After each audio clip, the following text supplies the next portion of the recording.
Paano raw ba sasabihin na nangangabit si kumpare? Si kumparing Joshua. Na mister ng kakilala mo ring kumare. Nang hindi masisira ang friendship ninyo ni kumparing Joshua. Yan ha. Ang problema raw kasi nitong makakausap natin na si Jude, matagal na raw niyang alam na lantaran daw ang ginagawang pangangabit nitong si paring Joshua sa kanilang pinagtatrabahuhan, sa kanilang opisina. Ayaw naman daw nitong si Jude na magmukhang tsismoso at pakialaman ang pribadong buhay ng kanyang kaibigan mismo at ni kumari nga. Nakaibigan niya rin. Kaya naman kausapin na nga po natin mula sa Montalban, Rizal. Talban. Opo, 27 years old. Jude, magandang tanghali sa'yo pare. Boy. Gaano nga ba talaga kahirap na pag-ingatan ang katotohanan na nasa harapan mo, lalo't yung mga taong involved ay malapit din sa'yo? Oo nga po. Hindi ko na po kasi matiis na parang kinukonsinti ko yung kaibigan ko, kaya po sa ginagawa niya sa asawa niya, which is kumari ko rin po. Ayun nga, kumbaga close na rin kayo. Hindi naman na kayo yung basta magkakilala lang o nakikita, nakakakawayan lang, 'di ba, sa opisina magkumpare. And from time to time nakausap mo ba itong si si Mare? Ano po, yung nakausap ko naman po siya, kaso po hindi po ganun katagal kasi po dumating po yung kumpare ko nun, si Joshua po. Kaya hindi ko rin po nasabi sa kanya agad yung alam ko about sa work po na nagaganap. Okay. Okay. Gaano na kayo katagal na magkakilala nitong si Joshua? Ni paring Joshua? Halos po pagkabata namin, kuya po, magkasama na po kami ng Joshua. Kababata pa talaga, Pero kayo naman, bilang magkaibigan na matagal ng panahon, nakakapag-usap, nakakapagkwentuhan, at nasasabi mo sa kanya na pare, wag naman, kilala ko yung asawa mo Ilang beses, hindi ko po siya matimingan na siya lang po mag-isa. Kasi po pag nasa work kami, lagi niya pong kasama yung kabit niya nga po, yung girl na ka-work namin. Pero hindi ko siya matimingan. Oo, pero ganito naman Jude, gaano ka naman kasigurado na yung akusasyon mo ay totoo? Kasi meron din naman tayo talagang mga nakakatrabaho na nagiging malapit sa atin but not necessarily romantically involved tayo.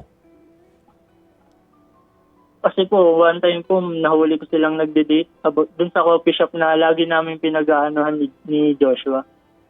Date? Paano mo nasabing date? Yung simpleng nagpunta lang rin sila ron para magkape. Sabi mo nga kayo ni paring Joshua pumupunta rin dun. Hindi po. Lagi na po kasi silang magkasama sa work. Halos po magkadikit na po sila. Lagi na po silang parang clingy na po. Clingy na po yung dating sa mata ng ibang ka-work din po namin. Alam mo Jude, so yung mga sige nga, magbanggit ka pa ng ilang mga instances kasi yung pagkakape nakasama ang isang workmate, lalo't hindi naman oras ng trabaho o break time, parang okay lang naman yon. Hindi po. Kasi po, kaya po yung time na pauwi na rin po yung girl, Inatid niya po yung girl, then hindi po siya lumabas ng bahay. Kasi po kasama po ako ni Joshua. Nagpaalam po siya sa akin na ihatid niya si girl. Ako po, sa curious ko po, parang sinundan ko po sila ng palihim. Okay. Mga gaano katagal bago lumabas dun sa bahay? Kung nagyaya ng merienda naman si girl. Pinagtimpla ng 8 o'clock na juice. Yan, yung mga ganyan. Pinakain pa ng Skyflakes. Wala rin po kasi kasama yung girl dun sa bahay nila. Kaya nagdududa na rin po ako sa... Kasi po kasama ko, kaibigan ko rin po yung asawa nung Joshua. Kaya po. Oo. Nung wife mo ni Joshua. Okay. Kaibigan ko rin po. Akala ko naman kasi may karelasyon din itong si babae. Single. Single po, single. Oo, single. Gaano katagal sila nagstay doon nung hinatid ka mo itong si babae? Ano rin po, Kuya Poy, kasi po isang oras din po ako naghintay doon. Mm. Sa sobrang curious ko po sa kanilang dalawa ng girl. Isang oras. At anong pinagkaiba naman nung napansin mo nung lumabas na itong si Joshua? Anong itsura niya? Hindi ba mukha naman nagkwentuhan Ay. lang sila o may kaiba talagang pangyayari? Nung 1 hour po na yun, Kuya Poy, umuwi na po ako nun. Hindi ko na po sila inintay. Oh, paano mo nalaman na isang oras? Ayun po, isang oras po ako naghintay doon. Inaantay ko po kasi yung best friend ko lumabas doon sa bahay. Mm. Hindi pa lumalabas, nakaisang oras na umalis ka na. Oo po. Oh, Siyempre po, matagal na po. Oo naman, tsaka ibig sabihin, hindi pa isang oras na, hindi mo na alam kung isang oras lang siya nagstay or could be even more. 'Di ba? Yes po. Oo. At Oo po. ito naman, sigurado ka ba na nakita mo siyang naghatid doon sa bahay? Baka naman na mismo na nakaalis na pala yung kaibigan mo. Hindi po, Kuya Poy, kasi Mm. po naghihintay ako dun sa tapat ng bahay ng girl na sa tindahan po. Mm. Doon po ako nakapwesto. Okay. Kaya alam ko po kung makakalabas siya dun sa bahay or hindi. Iisa lang ba yung dadaanan? Wala bang exit dun sa kabila? Kahit sa mga eskinita, di ba? Pwede ka namang kabilang kalsada Hindi po. umexit eh. Kasi po Kuya Poy, subdivision po siya, kaya Isa lang ang bukas na isa gate. lang po talaga yung lalabasan. Okay. Sige. Pero wala pa rin tayong pruweba kung meron ba talagang special na nangyayari sa kanila. Sa opisina ba at sa ibang mga ginagawa? I mean, close sila. Nandun na tayo. 'Di ba? Close sila pero nakikita nyo ba na nag-aakbayan, nag-holding hands na, nagre-regaluhan na, may mga dumarating na mga flowers na hindi binabanggit at iba na ang kanilang tinginan? Doon po sa may una at saka pangalawa niyo pong nabanggit, Kuya Poy, positive na po. Positive yung holding hands tsaka akbayan. Oo po. Mm. Kaya po, sa work po namin, Kuya Poy, Oh, ikikismisan doon sa amin. nako. Oh, ano bang trabaho ninyo? Anong nature nung trabaho ninyo? BPO company po. Okay. Ibig sabihin din ito, Jude, ha? Oo, na hindi kayo tutok sa trabaho. Oo, kasi nakatutok din kayo sa kanilang dalawa. Ha? Yun ba yun? Kasi seatmate ko po kasi sila. Seatmate nandyan lang po. Mapapansin at mapapansin mo yung kakaiba. Ayan, pero sabi nga natin kahit pa nga may akbayan, holding hands talaga? Meron na? Yes po, Kuya Poy. Napicturan mo ba?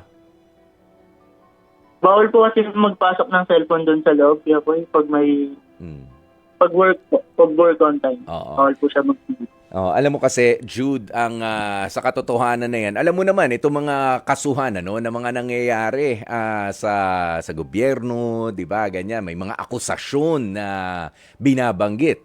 Pero, responsibilidad ng nag-aakusa na mag-produce ng mga pruweba. Di ba? Kaya, Kailangan meron tayong mailabas na evidence. Ebidensya. Kapag kaganyan, hindi pa pwedeng puro wento-wento lang. Alam mo naman, napakarami ng mga nasira sa kwento na wala naman pala talagang ginagawang kalokohan. Kaya maingat din tayo sa mga katulad niya. Kaya tinanong ko, meron ka bang ebidensya? Hindi naman din pa pwede na isa ka, Jude, sa concern, meron ka pang kasama na mga 3 o 4 o kahit buong opisina pa, pero kung kwento lang rin ang siguro, pwede nang ilaban kung majority na ang nagsasabi, pero lahat ba yun ay papayag at magsasabi doon sa kinaukulan na asawa nga nitong si Joshua naman. Okay, pero bilang isang kaibigan, ang responsibilidad mo sa tingin mo at nararamdaman mo at bumabagabag nga sa'yo ay yung malaman nitong misis, asawa ni Joshua. Yung katotohanan.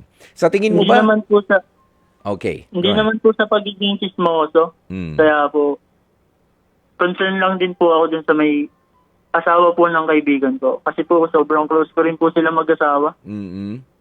Ayun nga. Okay.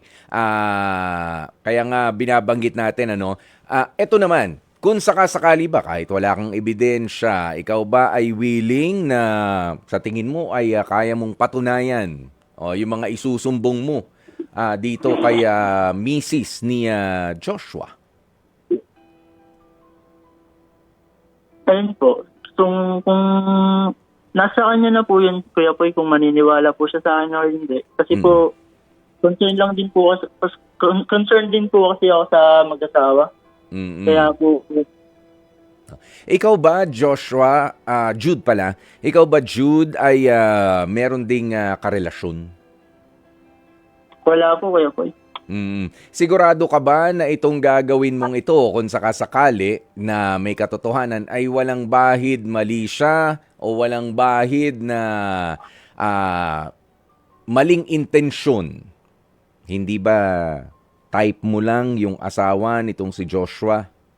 Naku, hindi po, Kuya Poy. Hindi ba nagseselos ka lang doon sa nakakasama ni Joshua? Halos kapatid na po yung turing ko dun sa lalaki na yun, Kuya Poy. Gusto ko lang po itama yung pagkakamali na ginagawa. Yes, oo, pero ikaw ba ay hindi nagseselos o baka nagugustuhan mo yung napapadikit sa kanya doon sa opisina para gawin mo ito? Hindi naman po, Kuya Poy. Okay, kasi sinisigurado lang natin, merong mga ganyan, Jude, ano? I hope you understand na kailangan na i-check natin. Nagseselos lang ba ako? Kaya sa tingin ko ay meron silang kakaibang closeness o meron na silang kakaibang ginagawa dahil hindi sa iyo napupunta yung atensyon ng isang babaeng nagugustuhan mo or isang tao for that matter. Nagigets mo naman yon, ano? Yung puntong yon. Ako naman po. Walang bahid selos, walang bahid, o kahit dito kay Joshua, baka naman meron ka lang ring tampo sa kaibigan mo dahil sabi mo sila na yung madalas magkasama. Doon sa coffee shop na pinupuntahan ninyo, sila yung laging magkasama doon. Baka naman bilang isang kaibigan, teka lang, ba't kayo na lang lagi magkasama? Hindi na ako nayayaya. Hindi ko na nakakausap yung kaibigan ko eh. Naku, hindi po, Kuya Poy. Hindi rin. Hindi ka naman ganun matampuhin. Hindi naman po. Okay, sinisigurado natin yan. Pero sabi nga, masakit na malaman talaga yung katotohanan, ano? At ikaw ba, handa ka kung sakasakali na banggitin nga, dito sa misis ni Joshua? Kasi sabi mo, concerned ka. Kababata mo eh. Yung concern bang yan, kapag ka ba dumating yung pagkakataon na tawagin ka ng misis, eto si Joshua, may binabanggit siya, nagpatulong sa'yo, sasamahan mo ba? Oo naman. Ha? Oo naman po. Sasamahan mo ba siya na i-explain doon sa kababata mo? Okay, okay. Andun po ako sa point na tinatama ko po yung mali ng kaibigan ko na nagawa niya. Okay. Kaya po, okay. Go. Sige lang pare. Ayun nga po. Tama ko lang po yung maling ginawa ng kaibigan ko na para din po sa kanila tsaka sa pamilya. Magiging pamilya niya po. Okay. Alam mo, baka nga gusto mo ng gusto mo nang sabihin dito kay misis ni tropa ng kumpari mo yung kalokohan na ginagawa niya. Pero si kumpari ba, hinila mo na minsan, pare, mag-usap tayo, seryoso. Pagka hindi mo tinigilan yan, ako mismo, sasabihin ko na kay misis mo, kay kumare, yung ginagawa mo. Okay. Nasabi mo na sa kanya yun? Oo. Anong banggit niya? Okay. Sandali lang, Jude, medyo lumalabo yung linya mo. Para nasa ilalim ka ng tubig. Okay ka lang ba? Ha? Okay na po, Kuya Boy. Ahon ka muna dyan sa tubig. Para kang biglang na sa drum ng tubig eh. Sige. Jude, ayan. Nakausap mo na kamo itong si Joshua at sinabihan na siya ng direkta. Sinabihan ko na po siya ng direkta ng Kuya Boy. One time nung bago pa lang po yung issue nilang dalawa. Sinabi ko po sa kanya na nagiging issue sila sa work. Kaya po, iwasan niya po yung girl. Anong sinabi ni Joshua sa'yo? parang hindi niya po ako pinansin. Kaya po, change topic niya po agad yung yung usapan. Mga ilang buwan na nakakalipas?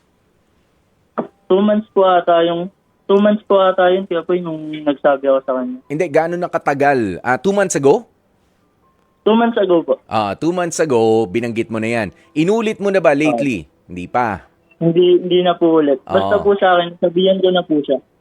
Pero bakit hindi mo pagbigyan pa ng isang beses at baka nga makalabit ng isang concerned na kaibigan itong puso naman ni kumparing Joshua bago siya tuluyang mahulog na nga doon sa kasalanan niya. Kasi kapag kayan idiniretso mo na kay Mrs., 'di ba? Kapag ka idiniretso mo na kay Mrs., isang malaking gulo Gulo yan. na po. Gulo yan, Oo. naiintindihan mo? Lalo Oo na nga po eh. kung totoo o hindi, or ito pa, isang masakit dyan na katotohanan.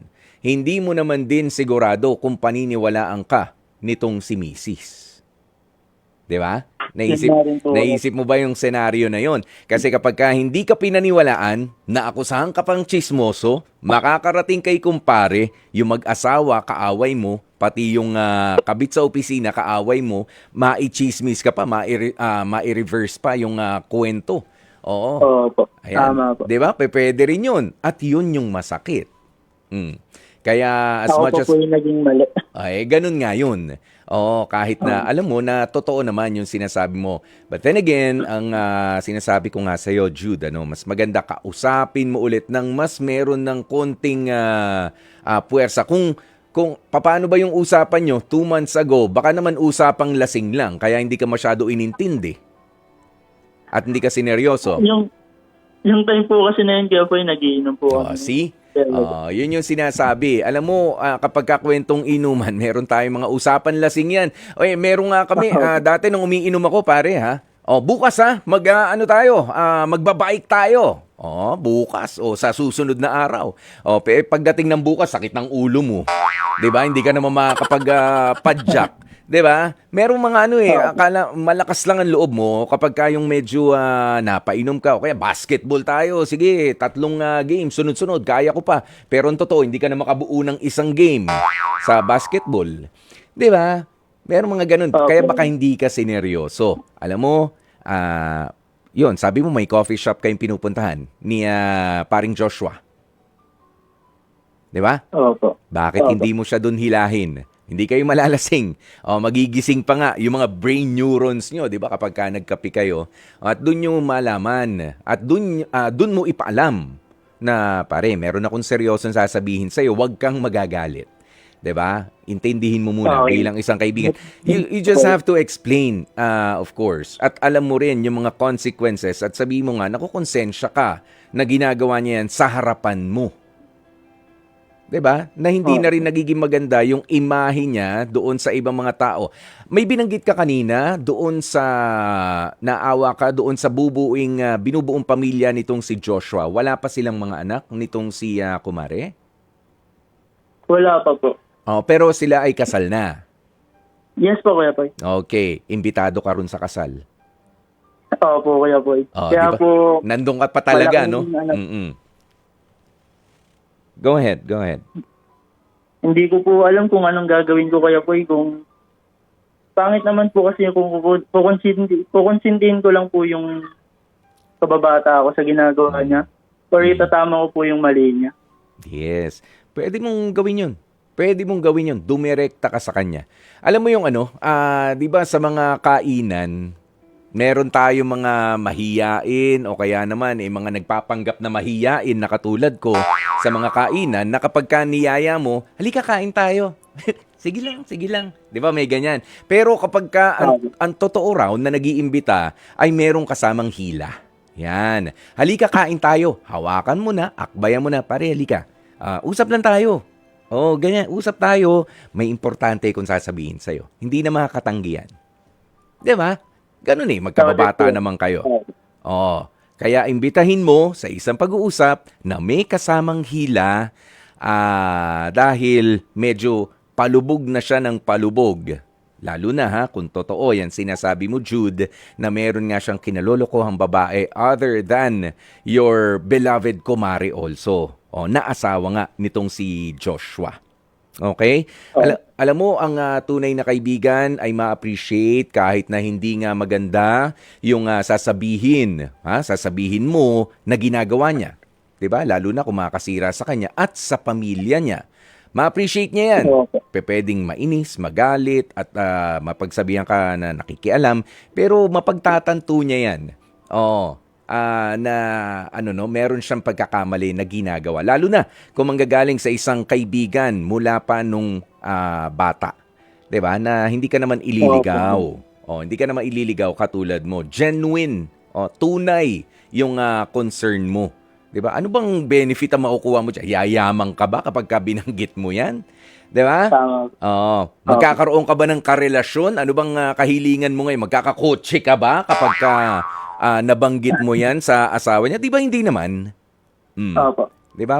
Hindi ka magbe-benefit dito, pero sa ngalan ng isang kaibigan, na kababata pa nga at that, ikaw na, siya na yung lapitan mo, hilahin mo na sa isang pag-uusap na seryoso at iparealize sa kanya yung kanyang mga ginagawa na ikaw rin bilang isang hindi lang basta kakilala, isang kababata ay nasasaktan para sa binubuo nilang pamilya nitong si kumari mo. Okay? Opo. 'Di ba mas maganda 'yon? Opo, kaya po. Huwag ka munang dumirekta kay misis. Oo. Bigyan mo ng pagkakataon itong si Joshua.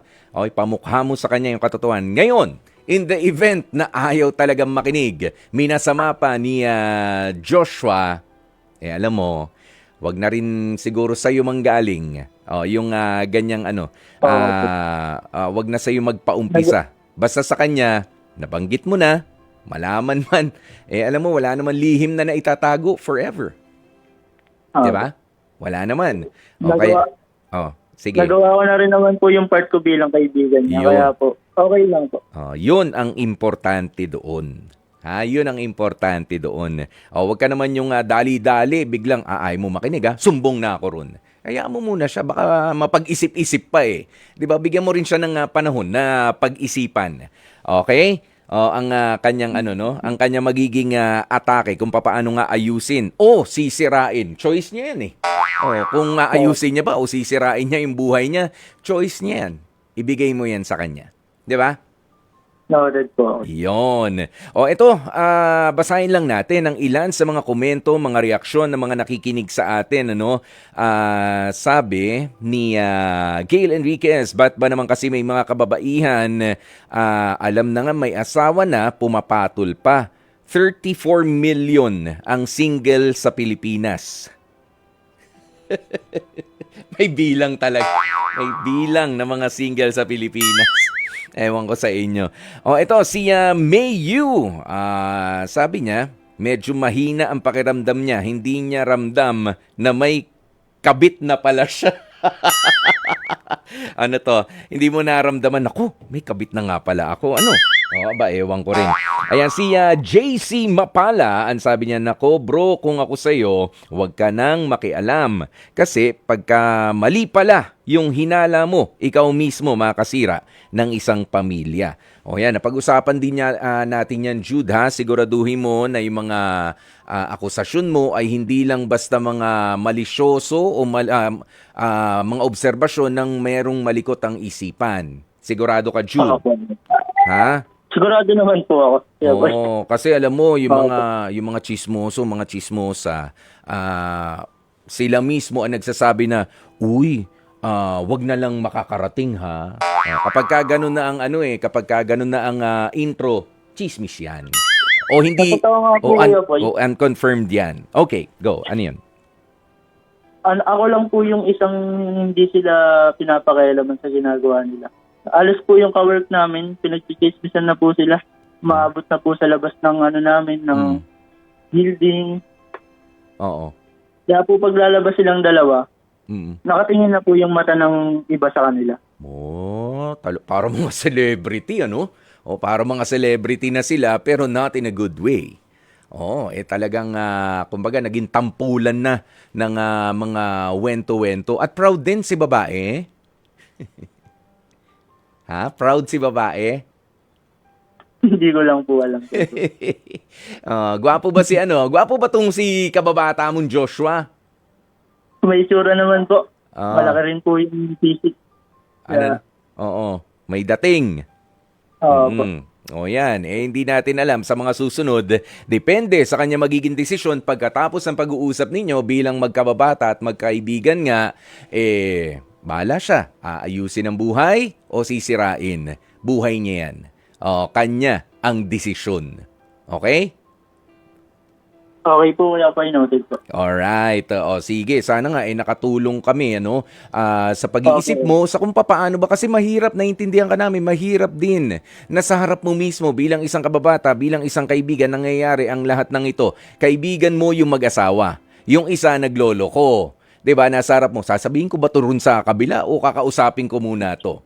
'Di ba? Matigas ang ulo 'Di ba? Ayaw makinig Susumbong ko na ba? O sa akin ba manggagaling yung kwento? O ipapasabi ko sa iba? Or ipaparinig ko na lang sa FB? 'Di ba may mga ganyan No, may mga ganyan. Pero I hope sa ngayon ay mas natatansya mo na kung paano ngang yayayain at hihilahin itong si Joshua para mahila mo ulit pabalik doon sa maayos na landas dati.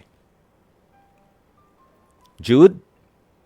Noted po, Kuya Paul. Gagawin ko na lang din yung sinabi niyo. Okay. Ikaw ba yung sumigaw o may kumahol? Gulat ako May kumahol ba? May kumahal. May kumahol. Hindi ikaw yun Hindi naman. Pero Jude, ito bibigyan ka namin ng pagkakataon dito sa ating programa para magbigay ng mensahe kay Joshua. Para kung sakasakali marinig niya ito, alam niyang siya yung pinatutungkulan ng mensahe mo bilang isang kaibigan. Ano nga ba ang gusto mong sabihin dito kay Joshua? Go ahead, Jude. Joshua, gusto ko lang iparating sa'yo na hindi sa nagiging chismoso sa relasyon ng dalawa. Sana maisip mo na mali yung ginagawa mo. Simula nung una pa lang, kapag kababata, ayaw ka ng ugali mo. Pag gusto mo talaga. Hindi ka na mapipigilan dyan. Kaya sana, maisip mo na mali yung ginagawa mo. Kasi sayang naman yung ginawa nyo ng partner mo, di ba? Na para bang sasayangin mo yung babaeng pinakasalan ka. Ayun lang po, Kuya Paul. Especially for you. Mga kapatid, dito tayo sa totoo. Dito na tayo sa True FM. Mag-subscribe at mag-follow na sa social media accounts at True Network PH sa FB, Instagram, X na dating Twitter, YouTube, TikTok, and podcasts.